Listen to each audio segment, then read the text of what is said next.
아담과 하와의 아들이었던 가인이 그 땅의 소산으로 제물을 삼아서 하나님께 드렸는데, 하나님께서는 가인과 그 제물을 받지 않으셨다.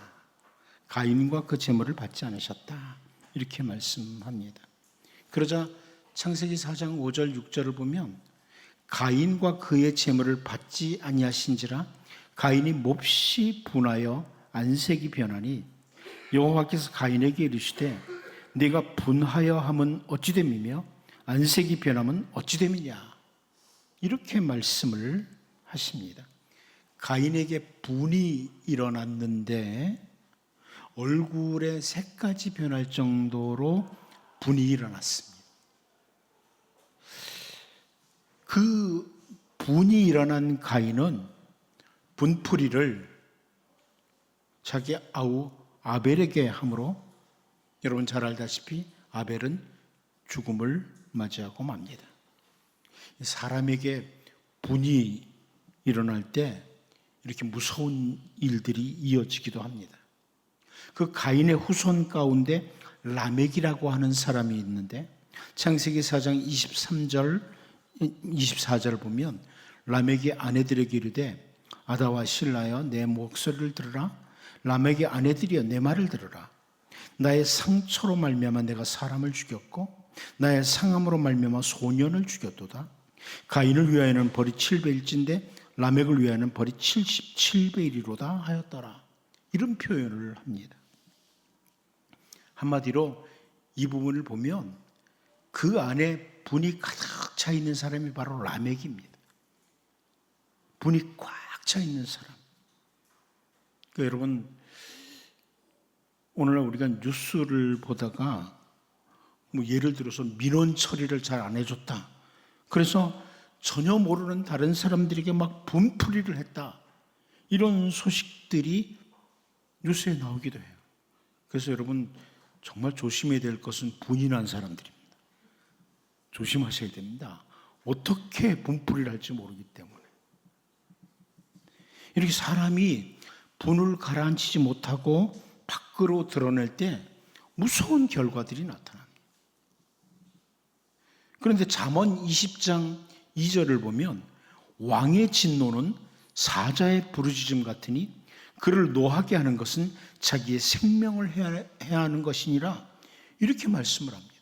보통 사람이 분노해도 무섭지만 특별히 왕이 진노하면 얼마나 무서운 결과가 나타나는지 잠언을 통해서 이렇게 보여주고 있거든요. 권력을, 어떤 힘을 가지고 있는 자가 분노하면 보통 사람이 분노하는 것보다 더 무서운 결과가 나타난다, 이런 의미의 말씀입니다. 그런데 하물며 무한한 능력을 가지신 하나님께서 분노하시면 어떤 결과가 나타날까 충분히 짐작이 되죠. 보통 사람들도 막 분이 가득 찰 때 별의별 일들을 다 하지만 힘을 가진 자가 분노하면 무서워요. 그런데 전능하신 하나님이 분노를 벌하시면 얼마나 무서울까.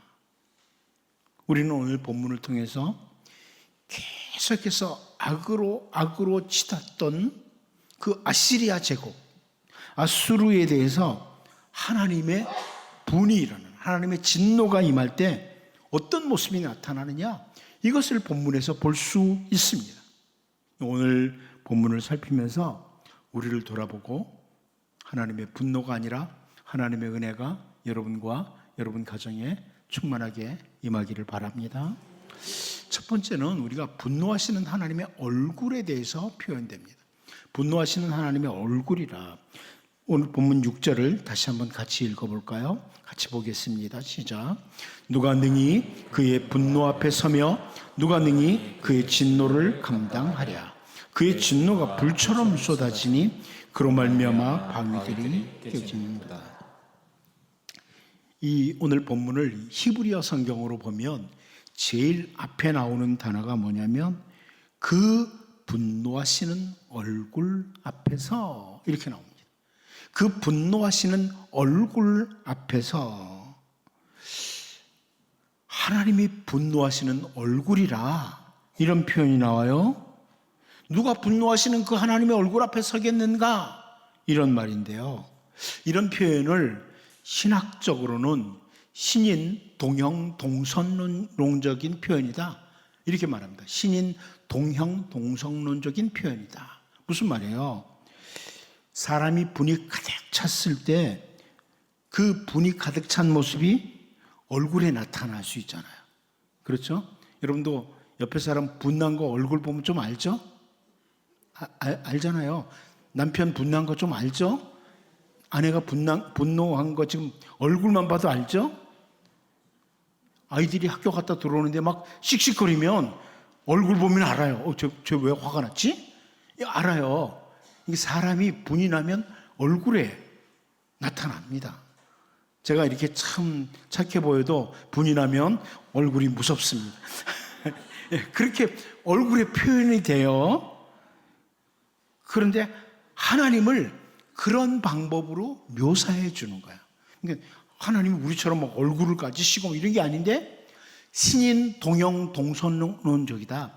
마치 하나님을 사람으로 묘사해서 설명해 주는 게 바로 이런 표현법이에요.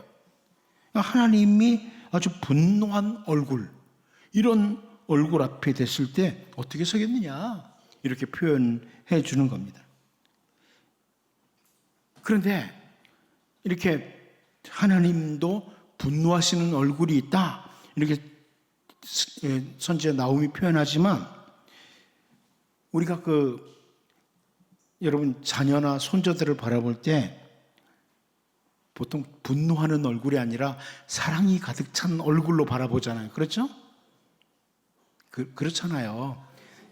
여러분들이 옆에 있는 사람에게 막 인상 쓰고 말해도 손주가 나타나면 막 아주 빵긋빵긋 하잖아요. 제가 그래요. 빵긋빵긋 막 웃잖아요. 바로 그런 모습처럼 하나님의 사랑과 자비가 가득 찬 모습, 은혜를 주시려고 하는 모습이 그 얼굴에 나타난다, 이렇게 표현이 되기도 해요. 그러니까 분노로 가득 찬 얼굴, 사랑과 자비가 가득 찬 얼굴. 그래서 우리가 잘 알고 있듯이 시편 80편 3절 4절을 보면 하나님이여 우리를 돌이키시고 주의 얼굴빛을 비추사 우리가 구원을 얻게 하소서. 만군의 하나님 여호와여 주의 백성의 기도에 대하여 어느 때까지 노하시리까?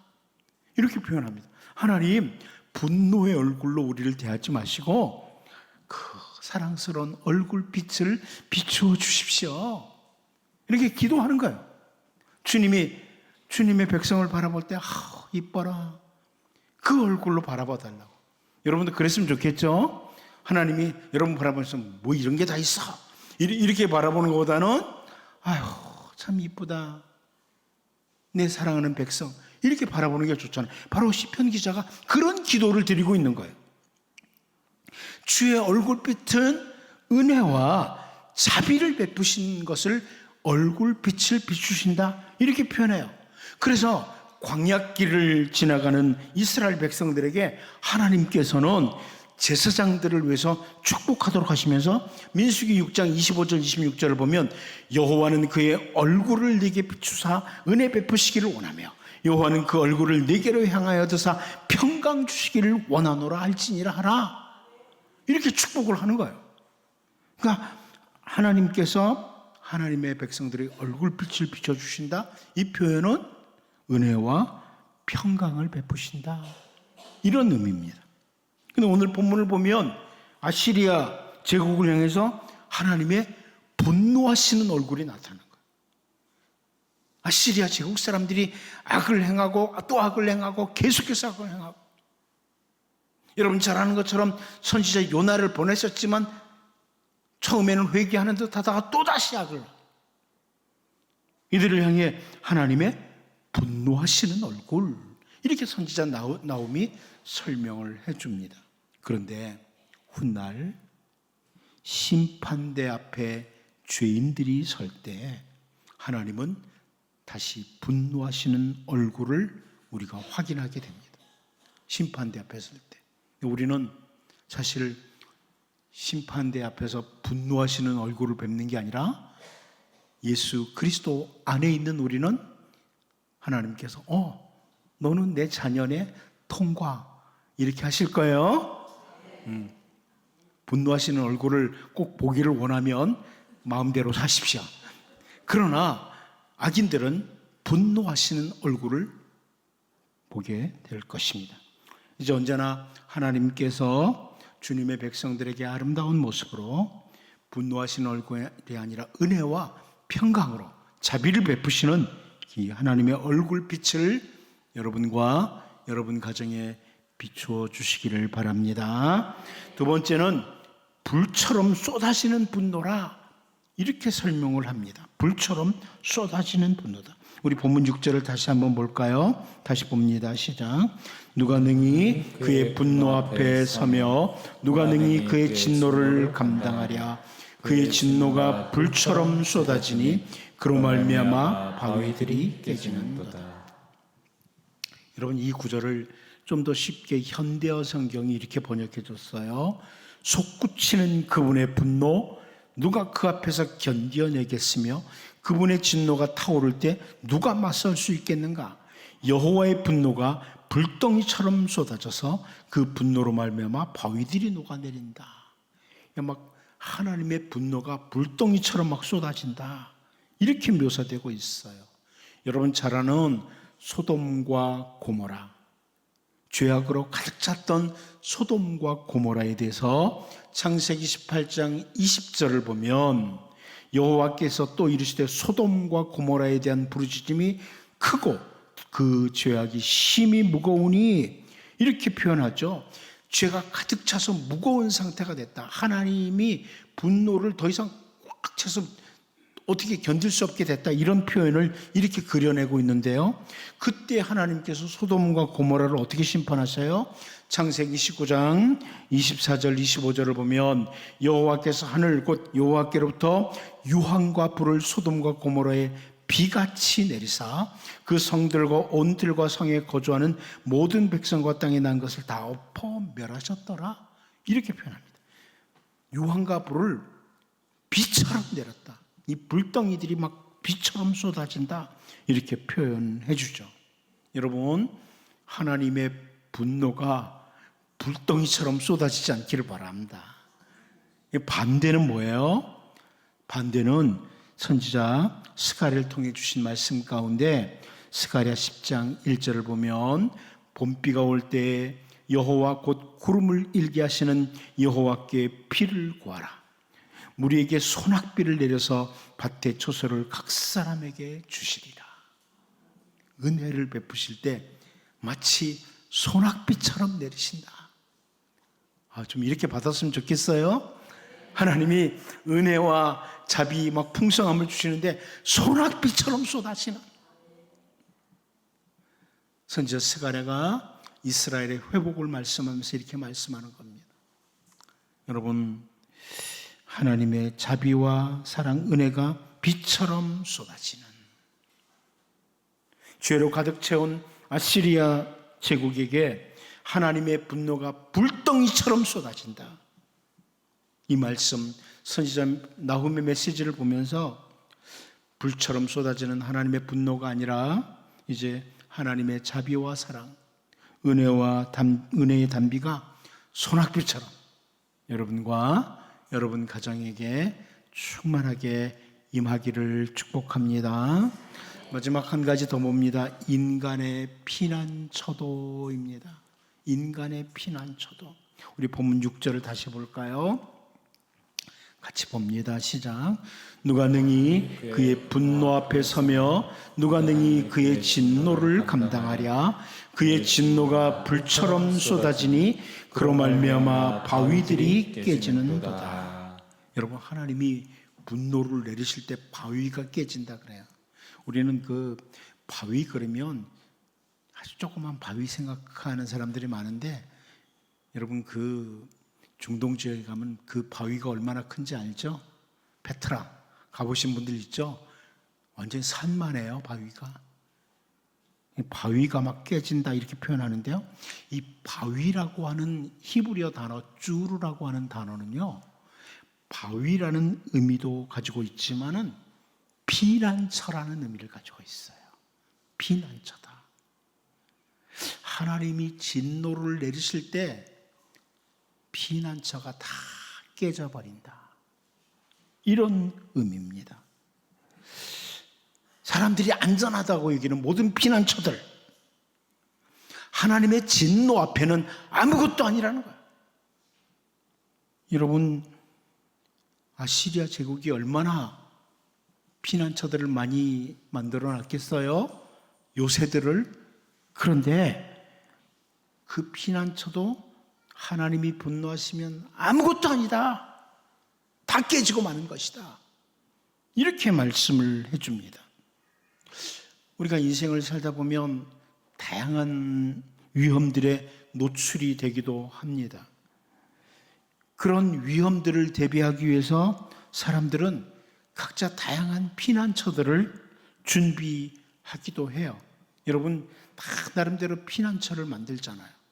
우리나라도 혹시 전쟁이 일어나면 숨어야 될 곳 막 만들어 놓기도 하잖아요. 근데 혹시 전쟁 나면 여기 오시면 됩니다. 우리 교회당은 이 콘크리트와 이게 엄청나게 들어가서 그 시공회사에서 했던 말이, 대한민국의 건물들이 다 무너지고 나면 최후로 무너질 건물입니다. 이렇게 건축가가 얘기를 했어요. 그러니까 이 자리가 제일 안전해요. 저 스스로 그걸 그렇게 잡아요. 제가 봤거든요, 직접. 막 여기 시멘트를 붓는데 엄청나게 부었어요. 보통 건물들은 한 30cm, 50cm 이 정도 부는데 우리 이 팽이 기초를 하고 그 위에 시멘트를 1m를 넘게 부었어요. 기초만. 굉장히 든든해요. 제가 우리 건물 자랑하려는 게 아니고 가장 안전한 피난처들을 찾잖아요. 근데 여기가 제일 안전해요. 그런데 그 밖에도 여러분은 각자 다양한 피난처들을 사실 준비를 하죠. 예를 들어서 자동차 보험을 왜 드느냐? 자동차 사고 났으면 좋겠다. 이런 마음으로 자동차 보험 드시는 분 있어요? 없어요. 아무리 보험 들어놨어도 사고는 안 났으면 좋겠죠? 그렇지 않아요? 네. 저는 그래요. 안 났으면 좋겠어요. 가끔 운전을 험악하게 하는 사람 있으면 제가 피해요. 왜냐하면 사고 나면 그만큼 시간 손해나니까. 여러 가지로. 근데 자동차 보험 들면서 사고 나기를 바라고 드는 사람은 없어요. 하지만 혹시 운전하다 실수를 했을 때, 그 어려움이 찾아왔을 때 미리 보험을 들어놓았기 때문에 사고 처리가 쉬워지죠. 그래서 피난처를 만드는 거예요. 인생을 사는 동안 찾아오는 다양한 어려움들, 위험들을 위해서 사람들은 다양한 피난처를 만들어 놓습니다. 혹시 생각이 안 나거든요. 집에 가서 한번 찾아서 정리해 보세요. 여러분들도 다 피난처 만들어 놨어요. 내가 늙어 죽을 때까지 요만큼 돈이 필요한데 이거 어떻게 만들어야 되겠다, 뭐 이런 것도 있고, 별 피난처를 다 만들어 놔요, 사람들은. 그런데 오늘 본문을 통해서 아시리아 제국이 아무리 대단한 피난처를 준비하고 있어도 하나님이 분노하시면 그 모든 피난처는 다 깨지고 만다. 이 선포를 기억하셔야 됩니다. 그런데 우리 신앙의 선진들은 우리가 잘 아는 것처럼 시편 46편 1절을 통해서 한번 같이 읽어볼까요? 같이 봅니다. 시작. 하나님은 우리의 피난처시요 힘이시니 환난 중에 만날 큰 도움이시라. 아멘. 이렇게 고백을 했습니다. 이렇게 선포를 했습니다. 하나님은 우리의 피난처시요, 내 가장 안전한 피난처는 주밖에 없습니다. 주님밖에 없습니다. 그 누구도 깨뜨릴 수 없는 가장 안전한 피난처는 바로 우리 주 하나님이시라는 고백입니다. 여러분, 이제 하나님의 분노 앞에 인간이 준비한 모든 피난처 다 깨어질 수밖에 없지만 가장 안전한 피난처인 우리 주님 품 안에서 참된 샬롬과 참된 안식을 누리는 여러분과 여러분 가정 되기를 축복합니다. 기도합니다.